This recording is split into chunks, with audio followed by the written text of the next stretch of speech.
Hi, good afternoon, ma'am. Are you interested in learning about our Savior, Jesus Christ?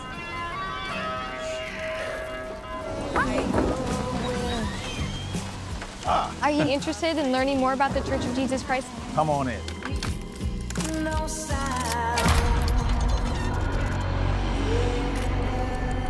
We just need to go home. I won't keep you if you wish to leave. But I want you to choose which door to go through based on your faith. What does this have to do with us leaving? Everything. Do not be afraid. You will witness a miracle. Heretic takes a classic horror setup, innocent people entering a house they shouldn't, and turns it into something uniquely unsettling and thought-provoking. Directed by Scott Beck and Bryan Woods, the film follows two young Mormon missionaries, Sophie Thatcher's Sister Barnes and Sister Paxton, portrayed by Chloe East, who arrive at the doorstep of Mr. Reed, a seemingly polite and curious Englishman played by Hugh Grant. Reed initially presents himself as an eager listener, charming and intelligent, someone interested in learning more about their faith. But soon his questions grow more pointed, his hospitality tinged with something darker. As the two missionaries realize they're locked in, Reed's true intentions emerge. He isn't interested in a theological chat. He's here to dismantle their beliefs and challenge their very identities, turning their faith into both a weapon and a target.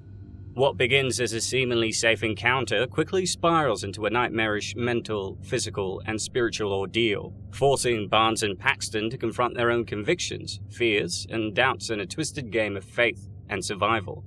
The film is an intense intellectual dive into the power of belief and the dark places the human mind can go when theology becomes an obsession. Hey guys, what's happening? Niat here with Film Comics Explained, and today we're breaking down Heretic. What have you been looking for? What have you found? The movie opens with an intimate yet disquieting scene where Sister Barnes and Sister Paxton grapple with the ethical and emotional implications of pornography, a topic that surfaces because Paxton, troubled after watching a particular video, empathizes with the actress involved. This sets the tone for the film, encapsulating the personal and often misunderstood struggles they face due to their faith. Hi. Good afternoon. Hi, are you My interested? name is Sister Barnes, and Oh my gosh. Their day progresses as they engage the public in their mission work, a task marred by a humiliating encounter with local teenagers who mock Paxton's religious attire in a crude prank. Despite Paxton's evident discomfort, Barnes appears largely unperturbed, hinting at a complex interplay of personal faith and external perception that the film delicately weaves. Their missionary work takes a pivotal turn when, caught in a sudden blizzard, they arrive at their next stop, the home of Mr. Reed, an Englishman whose demeanor is as welcoming as it is enigmatic. Are you interested in learning more about the Church of Jesus Christ? Yeah. Come on in. We can't come inside unless another woman is present? My wife is home. Does that count? Great. You like pie? Reed's invitation into his cozy living room, tantalizingly scented with the aroma of a blueberry pie, is laced with a comforting yet false assurance that his wife will soon join them from the kitchen. Can you guess what kind of pie she's making? Is it blueberry pie? The setting rapidly becomes a crucible for exploring religious beliefs as Reed engages them in a conversation that veers into deeply personal territory, including Barnes's grief over her father's death from ALS, a topic that Reed probes with a disturbingly sharp edge and lack of compassion. Going back, can I ask, how did your father pass away? I'm sorry, I shouldn't. I don't... The film gradually unveils that the congenial setup of Reed's home is a facade, the pie set nothing more than a clever ruse emanating from a scented candle, part of a larger, sinister strategy to test the missionaries' faith through psychological manipulation. Reed, it transpires, is not merely a curious skeptic, but a man on a troubling quest to dissect and challenge religious conviction to unearth what he believes to be the one true faith. His home transforms into a theater of psychological warfare, a place rigged with symbolic traps that escalate in intensity as his character shifts from a seemingly harmless interrogator to a menacing inquisitor. You are a very spiritually curious person. I think it is good to be religious, to find your faith in a doctrine you actually believe. This escalation reflects not only the physical entrapment of the missionaries within the storm-laden house, but also the metaphysical entrapment within their own beleaguered beliefs, blurring the lines between hospitality and hostility, faith and fanaticism.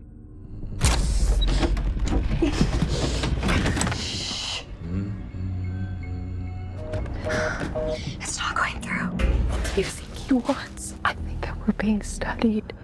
Barnes and Paxton, upon realizing the absence of the alleged Mrs. Reed, attempt a discreet departure, only to find themselves ensnared in a meticulously crafted trap within Reed's home.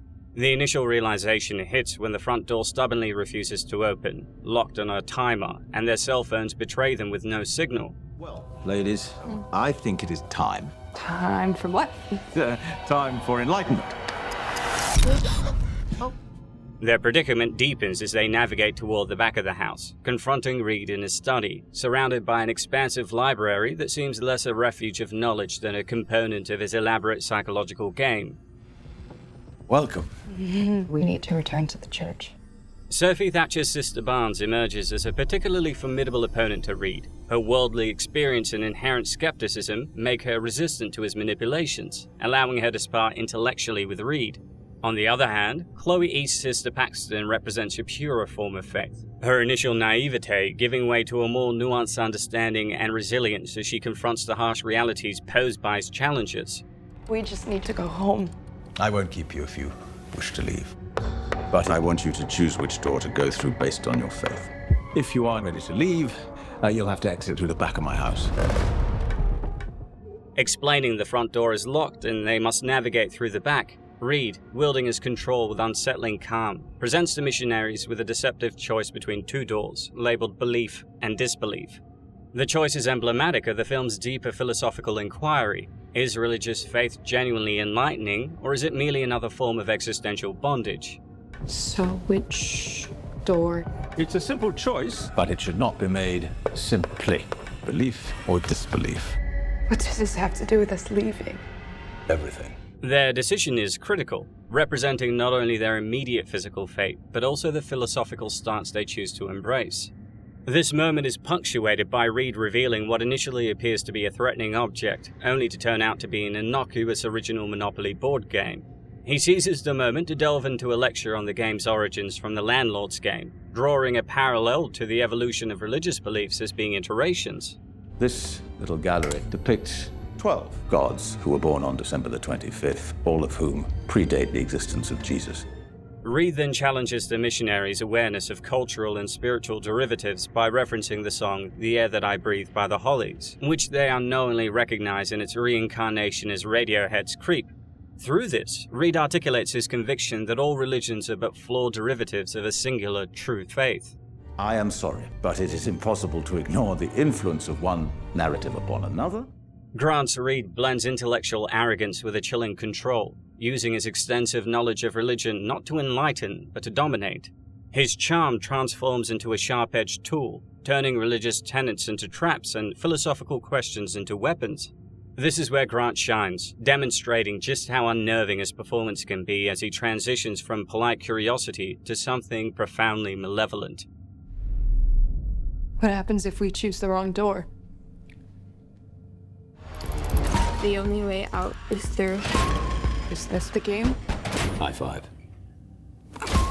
The horrifying reality of their situation fully dawns on them as they pass through the belief door, only to descend into an underground dungeon, a stark, hopeless pit with no exit.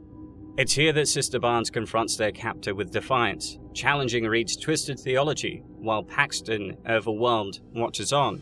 The story leaps from a vibrant theological debate to a grim scenario where the sisters are trapped. Here, the illusion of freedom is cruelly played out by Reed, who maintains a facade of affability and choice, asserting that the sisters can leave at any time, even as every option spirals back to captivity. What have you been looking for? What have you found? Through a speaker, his voice continues to torment them as an eerie figure dubbed the Prophet enters, holding a disheveled blueberry pie, which is allegedly poisoned. Reed's promise of a miracle, the resurrection of the woman post-poisoning, encapsulates the depth of his madness and the dark heart of the film's critique on the manipulation of faith. Meanwhile, Elder Kennedy, played by Topher Grace, a figure from the Mormon church, becomes concerned after they fail to check back in following their missionary rounds. Prompted by their absence, Kennedy begins a methodical search, visiting the homes the missionaries were scheduled to call upon, including the ominous residence of Mr. Reed. After hearing him ring the doorbell, inside, trapped and desperate, Barnes and Paxton attempt to attract Kennedy's attention by screaming, and in a last-ditch effort, by trying to start a fire. However, their attempts go unnoticed and Kennedy departs, leaving them to their grim fate. Beck and Woods employ Reed's home as an extension of his mind, its eerie, confined spaces mirroring the theological traps he set. The production design amplifies the tension, with every creaking floorboard and dimly lit corridor enhancing the sense of claustrophobia. Chung Chung-hoon's cinematography captures a sense of entrapment, with tight, controlled shots that emphasize the feeling of inescapability. Reed's architectural traps, coupled with the dim lighting and stifling silence, create a palpable tension that seems to close in with every scene. Yeah, it's 3 people in a room talking for 2 hours. It was terrifying, like the idea of trying to capture an audience's attention, and no one better to hire than Chung Moo Chung, credits The house, with its intricate design, becomes a maze in which Reed's game unfolds, echoing his intellectual labyrinth and reflecting the mounting dread the missionaries feel as they navigate it. So much of what we talked about with Chung, and frankly all the collaborators, because this was kind of an overriding principle, is that as the movie went on, it has to evolve. It needs to evolve in the performance, it needs to evolve in the visual language of it. So it felt like it was a dance that was sometimes challenging the characters. In the dungeon, the atmosphere thickens with despair as the supposedly resurrected prophet begins to mutter descriptions of the afterlife and tells them it's not real. Reed descends, reveling in the success of his miracle and proposing another sacrifice to demonstrate his power further. However, Sister Barnes, drawing from her own brush with death due to a clinical E. coli infection, recognizes the falseness of Reed's claims. Her near-death experience echoes the prophet's descriptions, unraveling his charade. The actors rise to meet the film's intensified stakes, with Grant's Reed becoming a truly monstrous figure, his polite veneer giving way to a megalomaniacal obsession with breaking their faith. Sophie Thatcher's Barnes takes on a hardened resolve, her skepticism evolving into a form of resistance against Reed's manipulative theology. Meanwhile, Chloe E. surprises as her Paxton sheds her naivety and finds inner strength, standing as a counterpoint to Reed's escalating cruelty. As Heretic moves into its third act, the battle between faith and control escalates into a psychological war of attrition. Here, Mr. Reed's game shifts into a more dangerous phase, as he becomes increasingly fixated on forcing the missionaries to confront the limits of their beliefs. This isn't just intellectual sparring anymore, it's Reed positioning himself as a twisted godlike figure, determining whether they can maintain their faith when faced with horrifying moral and existential dilemmas. Before Barnes can expose him, Reed, in a drastic and horrifying act, silences her permanently, slicing her throat under the guise of demonstrating her impending resurrection. And as Paxton watches in horror, Reed's facade begins to crumble. When Barnes does not revive, his desperation spirals into madness. He concocts a frantic conspiracy theory, claiming that Barnes had been chipped by an unseen force, misidentifying her Nexplanon implant as part of a sinister plot. Amid the chaos, Paxton pieces together the reality of their situation. She confronts Reed, asserting that the resurrection was a sham, a scripted act by a substitute woman while the real prophet lay dead, hidden from sight. Reed's plan unravels further when Paxton discovers an underground chute used to conceal the original prophet's body, confirming her suspicions. As Paxton delves deeper into the labyrinthine basement, the depths of Reed's deception is exposed. It becomes clear that his quest was not for spiritual truth, but a perverse form of control over belief itself. Reed had not been searching for faith or grappling with mental instability. Instead, he'd embraced a distorted doctrine of his own making, orchestrating a horrific tableau to validate his delusions. Paxton's harrowing journey culminates in a chilling discovery that propels the film into its darkest territories. She stumbles upon a gruesome scene, a room filled with starved and half-frozen women imprisoned in cages. The grim revelation comes before Mr. Reed, in a demonstration of his control, severs the finger of the prophet that whispered it was not real to the women earlier. Despite the violence, Reed maintains a disturbing casual demeanor, probing Paxton to discern the nature of his twisted version of the one true religion. The truth Paxton uncovers is at the core of Reed's belief system was not gods, prophets, or spirits, but control. He admits that the women were all captured by him and conditioned to succumb to his manipulative games, suffering extreme consequences for any form of resistance. His worldview posits control as the supreme power. He views the captured women not as individuals but as apostles or disciples, enslaved to his whims. While he has no wife in the traditional sense, the women are implied to serve as his wives, bound to obey the head of their grim household. This is actually eerily foreshadowed early in the film through his disparaging remarks about Joseph Smith, the founder of the Mormon Church. He cynically suggested that Smith's claims of divine inspiration were partly to justify his polygamous practices, which Reed ironically himself mirrors in his own life. His mysterious translation of those plates form the basis of this. Unlike Smith's theological justifications, however, Reed's control is exerted through clear, brutal coercion. His ultimate goal was either to mentally subjugate people into joining his collection of controlled disciples, or to eliminate them if they resisted. Thus, Heretic delves deep into the psyche of a man who, under the guise of seeking spiritual truth, enacts a terrifying regime of control and domination. His actions are a distorted reflection of the religious convictions he scrutinizes, creating a compelling and horrifying exploration of power and manipulation masquerading as religious fervor. The climactic moments unfurl with grim inevitability peppered with shocking twists as Paxton finds herself in a desperate struggle for survival. Armed only with a letter opener given by Barnes for protection, Paxton gains the upper hand by stabbing Reed in the neck. However, the victory is short-lived as Reed, driven by a manic resolve, manages to wound her in return. What follows is a harrowing chase that culminates back in the basement chamber.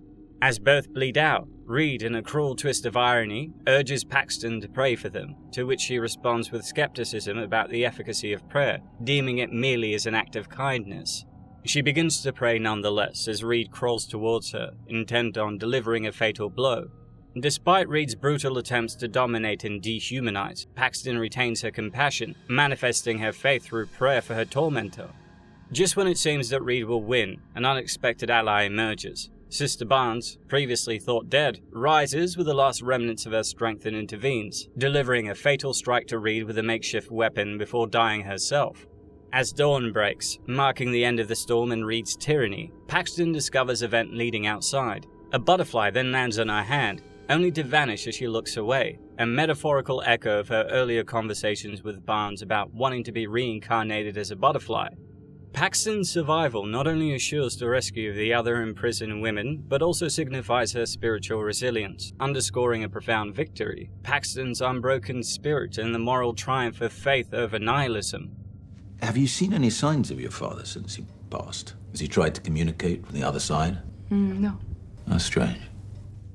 Heretic delves deep into the interplay of faith and control, presenting a narrative that explores belief as both a weapon wielded by the oppressor and a shield for the oppressed.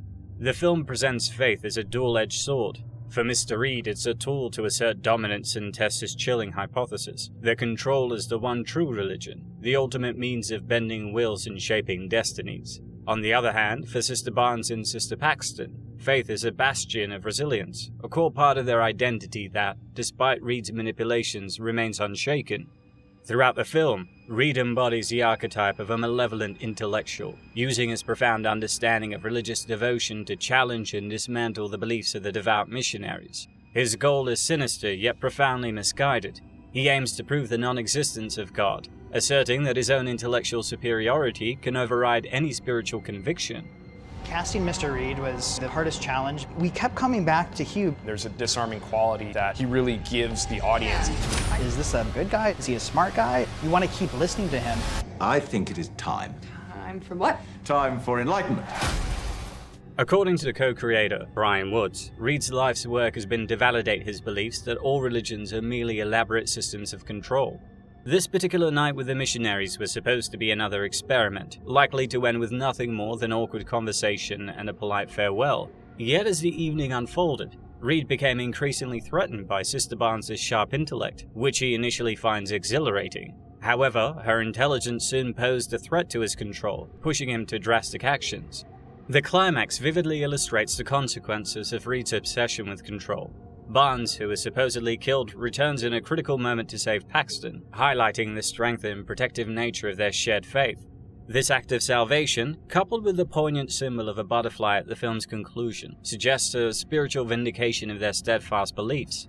The butterfly, likely representing Barnes' spirit, signifies that their faith, far from being a vulnerability, has granted them a form of transcendence or peace. Ultimately, I think that Heretic suggests that while faith can be exploited by those like Reed who seek to manipulate and dominate, it also empowers individuals like Paxton and Barnes to withstand and overcome such dark manipulations. I play Mr. Reed. He's a very complex man who is quite amusing as well as terrifying. Good afternoon. They say the devil greets you with a bouquet of flowers and a smile, and I think that's him. Do you like pie? Yeah. My wife has pie in the oven. Directed by Scott Beck and Bryan Woods, the film is cerebral rather than shocking, with a setup that feels more like a twisted philosophical debate than a traditional horror flick. The film thrives on tension, particularly through Grant's portrayal of Mr. Reed. Grant has made a name for himself over the years as the quintessential English gentleman, but here he takes that charm and wraps it into something darkly fascinating. Reed's intelligence and charisma quickly morph into a weapon as he toys with the missionaries like a cat with a cornered mouse. It's an absolute powerhouse performance that makes Grant both oddly endearing and completely terrifying. One minute he's waxing philosophical with a warm smile, the next he's delivering cutting remarks that rip the character's beliefs apart. Episode 1, The Phantom Menace. Can you imagine thousands of years from now people accepting Jar Jar as a significant religious figure? Chloe East and Sophie Thatcher are more than up to the task of going toe-to-toe with Grant. Thatcher's Barnes is the skeptical one, harboring doubts and a grounded sense of the world, while East's Paxton starts off as an eager believer, exuding a warmth that contrasted starkly with Reed's cold intellect. Both actresses are fantastic, making their characters feel human and relatable as they grapple with Reed's mental games. Watching Thatcher's quiet defiance and the transformation of East from innocent to resolute is exhilarating, and the pair deliver powerful, understated performances that bring out the film's exploration of belief as both a strength and a vulnerability. The creative duo behind A Quiet Place craft an atmosphere that is both intimate and oppressive. The setting, Reed's secluded maze-like home, is more than just a backdrop. It's a visual representation of Reed's twisted mind. We owe a lot to legendary Chung-Hoon Chung, our cinematographer, whose work we've loved from Old Boy to It to Last Night in Soho. And we wanted this, over the course of the night's events and over the course of the movie, to have the camera start to creep in closer and closer. And one thing that changes in this scene that you'll see is, like, we start out a little wider, you know, a two-shot that encapsulates both of the women there. And by the time that Hugh's character, Mr. Reed, starts to, you know, press a couple buttons, we start moving closer and move into singles, and it's almost like he's starting to isolate both Barnes and both Paxton, and you're not quite sure why, but cinematically it was something that Chung-Hoon, you know, kept creeping in over the course of the scene. Chung-Hoon accentuates this claustrophobia with close, lingering shots that capture the unease of the missionaries and make the audience feel just as trapped as they are. Chung-Hoon is such an amazing cinematographer. I don't even know a lot of cinematographers by name, but I knew Chung-Hoon. And so when they told me he was shooting it, I was really excited. And what was so cool about that moment, but just that scene in general, is we had this big dance floor, and Chung-Hoon's known for these moving masters, so he would kind of spin around us, that we would spend, you know, 10 minutes on one take, and he would move around, spin around. You wouldn't even feel the camera just like pushing in close to your face. It's insane, and it adds to the tension. Right, It and I think in that raises the moment, stakes entirely. I think that's when he brings in the Book of Mormon. It is closer. Like, I think that's when everything gets a lot more real, and you're feeling more claustrophobic. Yeah. You're feeling more tense. Right. It was all very well thought out. Yeah. This is emphasized by the production design, which cleverly mirrors Reed's complex mind, filled with traps and puzzles that reflect his control over the environment and, by extension, over the young women. Each room, each corridor they navigate adds layers to their metaphorical journey through a modern-day Dante's Inferno, where each level reveals harsher truths and more difficult challenges. Their journey transcends physical survival, delving into a profound interrogation of their spiritual endurance. This is further complicated by Reed's revelations and his philosophical taunts, which force him to confront the possibility that their lifelong beliefs may be constructs of a larger manipulative system. This psychological depth is what sets Heretic apart. The movie doesn't rely on cheap scares or gore. Instead, it wields dialogue like a knife, with Reed slicing through theological arguments and exposing the vulnerabilities in faith. The only potential drawback is that Heretic might not land the same way on a second viewing. The film's strength lies in its slow-burn revelations, and once the intellectual puzzle is solved, some of the tension fades. But even with that minor flaw, it tackles big questions without spoon-feeding answers, and it respects its audience enough to let them figure things out along the way. Heretic is a thriller for people who like to think, a film that doesn't rely on supernatural scares or flashy effects, but instead goes straight for the soul. Hugh Grant is a revelation. Sophie, Thatcher, and Chloe East bring their A-game, and Beck and Woods prove that horror can be as much about ideas as it is about frights. Would you consider this a new genre of film because it blends the comedy, the very cerebral elements, and the horror as well? The genre seemed to be A24. No one's gonna guess. Like, this is such a weird thing, but we're really happy to hear that you felt like it was kind of gear shifting through different genres. Thank you for that.